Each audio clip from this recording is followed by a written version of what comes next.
Recently अगर हम देखें ना तो एप्पल और सैमसंग जो कंपनीज है ना, ये अपने जो फ्लैगशिप फोन्स है ना उसमें इतना ज़्यादा इनोवेशन नहीं कर रही है। और एक मेरे कहने का मतलब ये है कि एप्पल के लेटेस्ट आईफोन्स देखो, सैमसंग के लेटेस्ट फोन देखो, उनमें आपको टेक्नोलॉजीज तो देखने को नहीं मिल जाती हैं, लेकिन कई बार वो जो कंपनीज होती है ना हमेशा फर्स्ट नहीं आती। यानी कि सैमसंग भले 108 मेगापिक्सल का खुद का इमेज सेंसर बनाती है, लेकिन अपने फ़ोन से पहले वो किसी दूसरी कंपनी को दे देती है। यहाँ तक कि पेरिस्कोप जूम लेंस भी आपको दूसरी कंपनीज की तरफ से देखने को मिलता है। एप्पल की बात अलग छोड़ दो, एप्पल हमेशा से ऐसा करती हुई आ रही है, और जो हमेशा जो चीज़ें रहती है इनोवेशन के मामले में वो थोड़ा अलग ही डायरेक्शन में करते हैं, वो आपको नॉर्मल चीज़ें देखने को नहीं मिलती हैं। और ओवरऑल कहने का मतलब ये है कि सैमसंग करती है लेकिन थोड़ा सा लेट करती है। और तो और अगर सैमसंग के देखा जाए ना तो कुछ रिसेंटली आपको कुछ फोन्स देखने को मिले जैसे गैलेक्सी Z Flip फोल्ड, उनमें वहाँ पे इन्होंने इनोवेशन किया, लेकिन अपनी फ्लैगशिप लाइनअप को काफ़ी ज़्यादा सेव करते हैं। और वहीं आईफोन है ना, तो पिछले कुछ सालों से आईफोन के साथ भी थोड़ा सा सेफ साइड ले रहे हैं। चलिए पता लगाते हैं इस वीडियो में आखिर पीछे की कहानी क्या है, क्यों एप्पल और जो सैमसंग जैसी कंपनीज है ये इनोवेशन के नाम पे इतनी बड़ी बड़ी चीज़ें आपको देखने को क्यों नहीं मिल रही। जहाँ दूसरी companies fast charging, gimbal, camera, अलग अलग टाइप के डिस्प्लेस भी ऊपर जा रही है, ये कंपनीज थोड़ा लेट हो जाती है ज्वाइन करने पार्टी में। सारी चीज़ें पता लगाते हैं। वेल, वीडियो अगर आप लोगों को पसंद है तो लाइक कर लेना और चैनल को सब्सक्राइब कर लेना। तो जनरली अगर हम एप्पल और सैमसंग की बात करें ना, ये कोई भी टेक्नोलॉजी लाने से पहले सबसे पहले उसके इवॉल्व होने का इंतजार करती है। यानी कि आजकल ये जल्दीबाजी नहीं करते, ये थोड़ा वेट करते कि टेक्नोलॉजी थोड़ी इवॉल्व हो जाए और उसके बाद उसके ऊपर कूदे। जैसे बात करें हाई रिफ्रेश रेट डिस्प्लेस का, आपको पिछले साल या फिर कहूँ उसके भी पिछले साल से काफी सारे फोन्स में हाई रिफ्रेश रेट डिस्प्ले देखने को मिल रहा है, लेकिन इसी साल से आपको सैमसंग में देखने को मिल रहा है। कह रहे कि इस साल के आईफोन में भी आपको देखने को मिल सकता है। और तो और जहाँ दूसरी कंपनीज अपने फोन में टेलीफोटो जूम लेंस 5x ले आई थी, तो वहां भी सैमसंग थोड़ा सा लेट हो गई, और देखा जाए तो दूसरी कंपनीज में पहले देखने को मिला। और वहीं बात करें फास्ट चार्जिंग की या फिर फास्ट वायरलेस चार्जिंग की, तो आप देख ही सकते हो यार, मार्केट में आजकल आपको 65 वॉट, 50 वॉट, 30 वॉट की वायरलेस चार्जिंग अलग अलग टाइप के सॉल्यूशंस देखने को मिल रहे हैं, जो कि काफी ज्यादा फास्ट हो जाते हैं। यहां तक कि देखा जाए तो सैमसंग ने खुद ने 48 मेगापिक्सल के इमेज सेंसर को सबसे पहले डेवलप कर लिया था, लेकिन वो आपको सैमसंग से पहले Xiaomi के फोन में देखने को मिला। 64 मेगापिक्सल का भी सबसे पहला इमेज सेंसर था ना, वो भी सैमसंग ने बनाया था, लेकिन वो Realme के फोन में आपको पहले देखने को मिला। तो देखा जाए तो सैमसंग जो है ना वो कंपोनेंट्स वगैरह तो बना रही है, लेकिन अपने खुद के फोन से पहले वो दूसरी कंपनीज को दे रही है।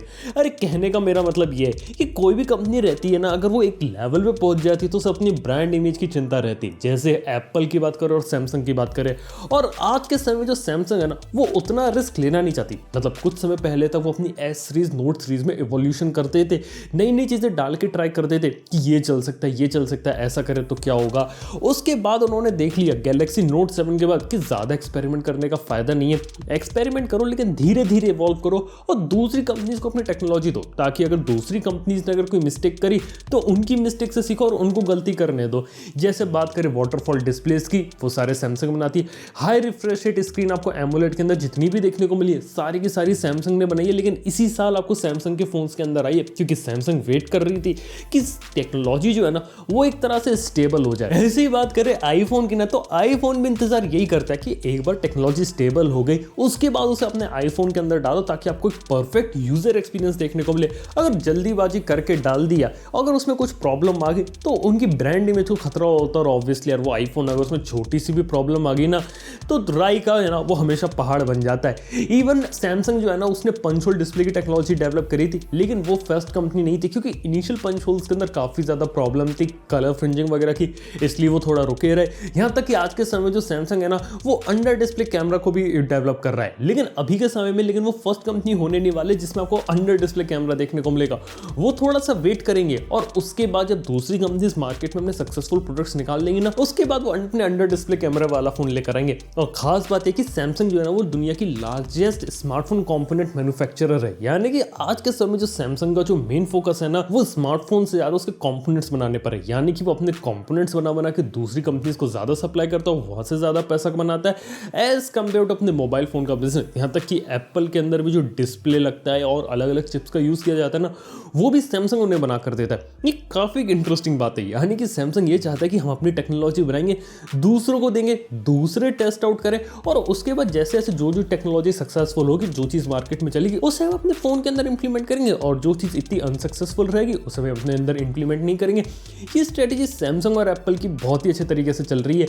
यहाँ तक कि अगर कभी कभी सैमसंग और अपने बीच में इवोल्यूशन करना होता है तो वो अपनी A सीरीज और M सीरीज के फोन्स के साथ करते हैं। जैसे बात करें A सीरीज के अंदर A80 देखने को मिला था मोटराइज कैमरा के साथ। वो फोन नॉर्मली चला लेकिन इतना ज़्यादा उससे अच्छा रिस्पॉन्स देखने को नहीं मिला, इसलिए जो उनकी फ्लैगशिप लाइनअप पे S और नोट लाइनअप वहाँ तक वो जगह नहीं बना पाया। नोट लाइनअप का अगर S पेन अच्छा हो गया तो उन्होंने नोट लाइट में भी इस चीज़ को कंटिन्यू रखा। ऐसे ही उन्होंने वाटरफॉल डिस्प्ले बनाया और दूसरी कंपनीज को दिया और देखा कि वाटरफॉल डिस्प्ले का जो मार्केट है वो रिसेप्शन कैसा लेती है, तो उन्हें मिक्स रिसेप्शन देखने को मिला। इसलिए आज के समय में उनका कोई भी फोन आपको वाटरफॉल डिस्प्ले के साथ देखने को नहीं मिलता। और ऐसे काफी अच्छा एग्जांपल है 108 मेगापिक्सल कैमरा के साथ। 108 मेगापिक्सल का जो पहला कैमरा सेंसर था ना वो भी सैमसंग ने डेवलप किया था, लेकिन उसके साथ जो पहला फोन आया ना वो Xiaomi का Mi Mix Alpha आया था, उसके बाद Xiaomi का Mi Note 10 आया और उसके बाद Galaxy S20 Ultra में देखने को मिला। यानी कि जो सैमसंग है ना उसने वेट किया कि जो टेक्नोलॉजी है ना वो पहले पूरी अच्छे तरीके से इवॉल्व हो जाए, जब वो परफेक्ट स्टेज में आ जाएगी तभी वो उसे इंप्लीमेंट करेंगे। और दूसरी कंपनी यानी कि Xiaomi को दिया कि आप लोग जाके टेस्ट कर लो कि एग्जैक्टली मार्केट में कैसा परफॉर्म होता है। इसलिए 108 मेगापिक्सल का सेंसर भले सैमसंग ने अपने लिए डेवलप किया हो, लेकिन वो उसकी जो टेस्टिंग हो रही थी ना वो दूसरी कंपनी से करवा रहे थे। ये सैमसंग के पीछे की स्ट्रेटेजी है। वहीं बात की जाए कि दूसरी कंपनी ऐसा क्यों करती, मतलब कि वो सैमसंग जैसी स्ट्रेटेजी क्यों नहीं अपनाती।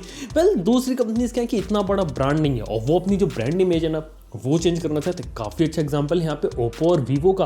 ओप्पो वीवो को कुछ साल पहले तक काफ़ी बेकार कैटेगरी में रखा जाता था, लेकिन पिछले 1-2 साल से देखा है तो ओप्पो वीवो की तरफ से काफ़ी कमाल के फोन्स देखने को मिले हैं, जिनके अंदर कुछ ना कुछ इंटरेस्टिंग और इनोवेटिव टेक्नोलॉजी देखने को मिलती है। जैसे बात करें वीवो की तरफ से आपको पहला फोन जिसके अंदर आपको पॉपअप कैमरा देखने को मिला था, यहाँ तक कि आज के समय में वीवो X50 Pro में आपको गिम्बल कैमरा देखने को मिलता है। ऐसे ही ओप्पो है, ओप्पो की फाइंड एक्स सीरीज देखो या फिर फाइंड X2 Pro देख लो, जिसके अंदर वो 120 हर्ट्ज का रिफ्रेश रेट MEMC टेक्नोलॉजी लेके आ गए, नया सेंसर लेके आ गए। यार ये बात हो जाती है। Huawei Honor को देख लो, वो सैमसंग से पहले ही पेरिस्कोप बेस्ड जूम लेंस को ले आए थे। ओप्पो की चार्जिंग टेक्नोलॉजी इतनी ज़्यादा फेमस है, यानी कि जितनी भी इनोवेशन वाली जो चीज़ें होती है ना ये आजकल चाइनीज़ कंपनी है, स्पेशली ओप्पो वीवो, ये इसलिए इतनी ज़्यादा करती है क्योंकि मार्केट में अपना परसेप्शन बदलना चाहती है कि अभी से जो लोग हैं ना इन्हें वो ओवर प्राइस चाइनीज़ कंपनी के रूप में देखते हैं, लेकिन इनका मेन एम ये है कि मार्केट में इनकी ब्रांड इमेज चेंज हो और इन्हें लोग एक प्रीमियम और एक लग्जरी ब्रांड की तरीके से देखें। और इसलिए जो कंपनीज है ना अपनी इनोवेशन के अंदर इतना ज़्यादा खर्चा कर रही हैं। और यही एक रीज़न है कि वीवो की तरफ से आपको कंसेप्ट फोन एपेक्स देखने को मिला था, जिसके अंदर 65 वॉट की वायरलेस चार्जिंग भी थी, अंडर डिस्प्ले कैमरा भी था, गिम्बल कैमरा भी था, कंटिन्यूस जूम भी था। और उसे देख के लगता है ये कंसेप्ट फोन उन्होंने बनाया और ये दुनिया को दिखाना चाहते हैं कि नॉर्मल रेगुलर कंपनी नहीं है, हम एक इनोवेटिव कंपनी, हम दूसरी कंपनी से हट कर हैं और हम ये चीज़ें कर सकते हैं, जिसका फायदा आगे चल के कंपनीज को ये मिलता है कि जो मेन फोन होता है ना वो भले उनका उतना ना बिके, लेकिन उनके जो सस्ते फोन है ना वो ज़्यादा बिकना चालू हो जाते हैं। जी हाँ, ये एक फायदा मिलता है। जैसे बात करें ओप्पो अपना फाइंड X2 Pro काफ़ी अच्छा फ़ोन बनाया, लेकिन उसे वो इंडिया में लेकर नहीं आया, क्योंकि अगर वो फ़ोन इंडिया में अगर आता तो उसकी कीमत बहुत ही ज़्यादा होती और वो शायद इतना ज़्यादा बिक नहीं पाता। ऐसे ही वीवो का X50 Pro, उसके अंदर भी उन्होंने गिम्बल कैमरा डाला, लेकिन X50 Pro Plus को वो इसलिए नहीं लेके आया क्योंकि उसकी कीमत काफ़ी ज़्यादा हो जाती और लोग इस चीज़ को खरीदना पसंद नहीं करते। और तो और कंपनीज को ये भी पता है कि मार्केट के अंदर इस टाइप के महंगे फोन्स लाएंगे ना तो वो इतने ज़्यादा बिकेंगे नहीं, इसलिए वो जानबूझ के कई बार ज़्यादा कीमत पे लाते हैं ताकि वो मार्केट के अंदर जो ब्रांड इमेज है ना कंपनीज की वो चेंज कर सके। तो यार ये बात हो जाती है, यानी कि वो अपने महंगे फोन दिखा के अपने सस्ते फोन्स को बेचना चाहते हैं। और ये भी पूरी बात नहीं हो जाती। पूरी बात ये है कि जब भी ओप्पो और वीवो कोई भी नई टेक्नोलॉजी को डेवलप करते हैं ना तो इनिशियली वो महंगी रहती है, इनिशियली उनके महंगे फोन में आती है, लेकिन इवेंचुअली इस टेक्नोलॉजी की जो कीमत है ना वो कम हो जाती है। और जैसी कीमत कम हो जाती है ना तो आपको नीचे वाले फोन्स में देखने को मिलती है। यानी कि अगर ओप्पो कोई भी टेक्नोलॉजी डेवलप करेगी घूम फिर के वो रियलमी और वन प्लस में आपको देखने को मिलेगी। सिमिलरली वीवो के साथ है, वीवो अगर कोई नई टेक्नोलॉजी डेवलप करेगी तो घुमा फिरा के उसका कुछ ना कुछ आपको आईक्यू में देखने को मिल जाएगा। शायद धीरे धीरे वो ओप्पो में या फिर रियलमी या फिर वन प्लस में ट्रांसफर हो जाए, वहां पे आपको कम प्राइस में आपको वो टेक्नोलॉजी देखने को मिलेगी। यार कंपनीज है ना वो इस तरीके से काम कर रही है आज के समय में। यहाँ तक कि Xiaomi के साथ भी सिमिलर केस है। Xiaomi को मालूम था कि जो Mi 10 है वो काफ़ी ज़्यादा महंगा फ़ोन होने वाला है, 108 मेगापिक्सल का सेंसर है, लेकिन उन्होंने प्रॉमिस कर दिया था कि 108 मेगापिक्सल सेंसर के साथ वो फ़ोन इंडिया में लाने वाले ताकि उन्हें मार्केटिंग मिले, हाइप मिले। इसलिए वो अपना Mi 10 को इंडिया में ले आए क्योंकि उन्हें मालूम था Mi 10 एक महंगा फ़ोन है, इतना ज़्यादा नहीं बिकेगा, इसलिए चाइना से उठा के डायरेक्ट इंडिया में ले आओ। यहाँ तक कि वो इकलौता ऐसा Xiaomi का फ़ोन है जो कि इंडिया में असेंबल होता ही नहीं है, बाकी सारे फ़ोन इंडिया में ही असेंबल होते हैं, इसलिए उसकी कीमत ज़्यादा हो गई। और Xiaomi को मालूम था कि Mi 10 ही बिकेगा, अगर थोड़ा बहुत बिकना होगा, बाकी जो Mi 10 Pro है ना वो तो उसे कोई खरीदना पसंद करेगा ही नहीं, इसलिए उस फोन को वो लेकर नहीं है, सिर्फ Mi 10 लेके आ गए। क्योंकि जो Xiaomi है ना वो भी अपनी ब्रांड में चेंज करना चाहती है कि जो Xiaomi को अंदर जो मी है ना उसे लोग फ्लैगशिप और इनोवेशन की कैटेगरी से देखें, बाकी जो Redmi और जो Poco है ना उसे बजट कैटेगरी से देखें, और जैसी मी में कोई नई टेक्नोलॉजी आएगी बाद में वो सस्ती हो जाएगी तो धीरे धीरे आपको Redmi और Poco में देखने को मिलेगी। और यही एक रीजन है Mi Mix Alpha का। Mi Mix Alpha उन्होंने आज के समय में किसी को बेचा ही नहीं वो फोन, वो सिर्फ दिखाने के लिए बनाया कि कंपनी क्या कर सकती है।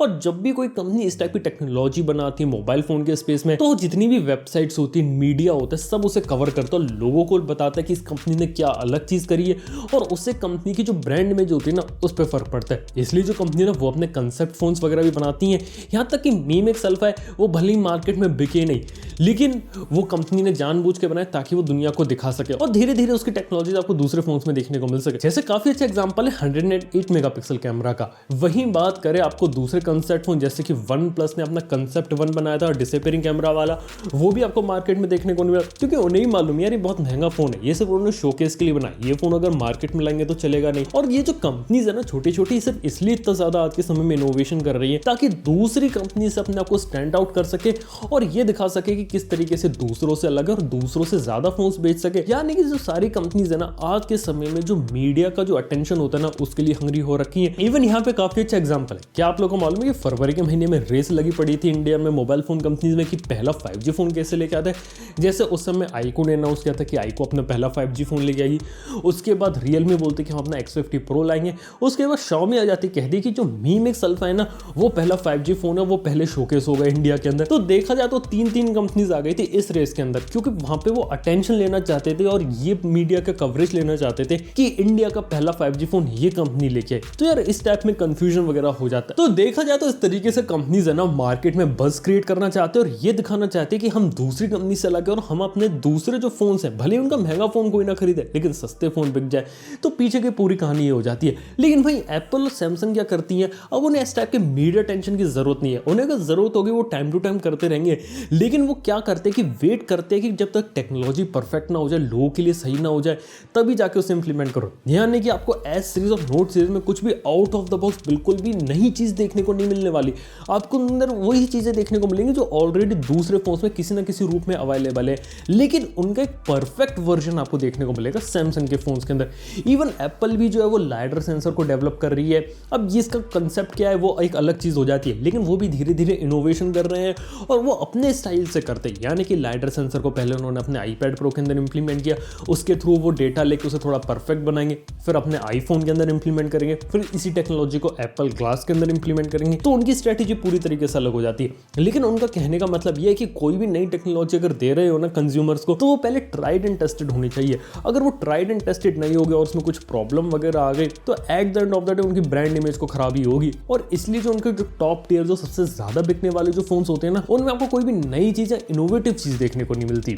यार ये पीछे एक कहानी हो जाती। तो अगर ये आप लोगों को पता चले कि क्यों आखिर एप्पल और सैमसंग है ये आज के समय इतना ज्यादा इनोवेशन नहीं कर रहे हैं, वहीं दूसरी तरफ से आपकी ओप्पो, वीवो, हावी, इवन Xiaomi हो गई, ये इनोवेशन के पीछे आखिर पागल किया।